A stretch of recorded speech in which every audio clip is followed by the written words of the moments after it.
So what's the solution? So how do we get there? Well, here's the thing. We got to recognize that wealth is intergenerationally created. Most people who get rich don't get rich in a lifetime. Oprah, that's once in a while. Bill Gates, that's once in a while. Most people are intergenerational wealth. That means what? That if black people want to catch up, we have to start saving wealth and passing it to the next generation. Our biggest problem ain't that we're splurging. Is that every time we splurge, we're stealing from our descendants.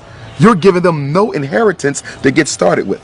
But the white child, they're starting out $100,000 plus, $1 million plus. And I think we have to become more strategic in the way that we do our health plans as well as our life insurance plans. Because what I'm learning with a lot of these white folk, a lot of them are getting their first, what you want to call a shock of wealth through the life insurance policy of their parents. We talk about that too. Yeah, so life insurance policy. Yeah, so there's so many different strategies towards wealth that we're not even thinking about because black people, our selfishness, it's also based on our, what you want to call it, emergency consciousness, survival instinct. We're only worrying about our life. We do not think about those who come after us. Now, you got to realize now, when we got out of slavery, white folks been already building wealth for a couple centuries. Right. We started behind the 8 ball.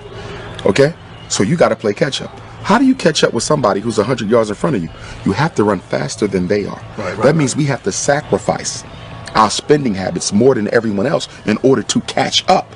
How does a people who are at the bottom waste money more than people who are at the top? So not only are you not catching up, you're not even thinking about trying to catch up. This is good, and we got 1,000 questions, and we know you got a flight. We appreciate the time. Thank you. No problem. One fat, meat, juicy point. What would it be before you go? I would say that we have to build our own schools. Everything we're talking about, the only way it becomes normalized, the only way it becomes a part of the collective black consciousness is if the children are raised with it as a group. Remember, all progress is group work. It's teamwork. That means we need all the children in Jackson to be taught the principles of financial empowerment.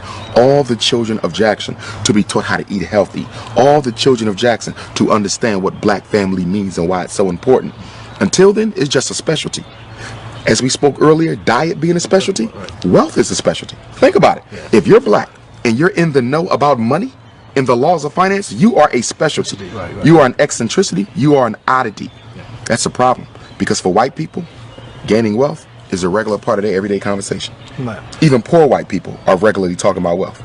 Black people don't discuss wealth at all. We have to move it from the marginalized status it has and make it a mainstream topic of conversation. Is there an answer? I know you can't just drop a 2-second answer. No. Here's what I would say with the unity. Again, unity has to be incorporated into the collective consciousness, which means children have to be socialized to unite with one another. Remember, our kids are socialized to disunite. As a principal, right?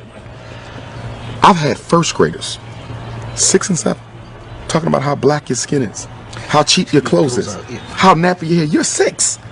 This your first year in school. How do you know all this? The parents. We are teaching our kids to be Negroes. So the only way you're going to undo that is to teach them to be Africans, which is why I want my school to be residential. Because I know sending them back to the same house that created the illness after school is going to undo everything I do from 8 to 3. You got the kids for 16 hours. I got them for 8. I can't win. Because the brain is the creature of repetition. Whoever gets to this the most will rule it. What did Adolf Hitler say?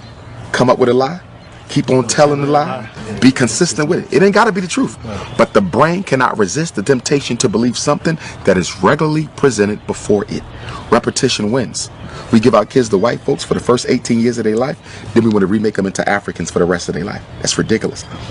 The formidable years of conditioning is birth to 12. The formidable years of conditioning is birth to 12. We give that to white people. And then when they turn 21, they already have habituated. They already have a personality. They already got hard habits. And now we want to re-Africanize them. Who does that? What people have ever gotten free, giving the best years of their children to their oppressor, the manipulator?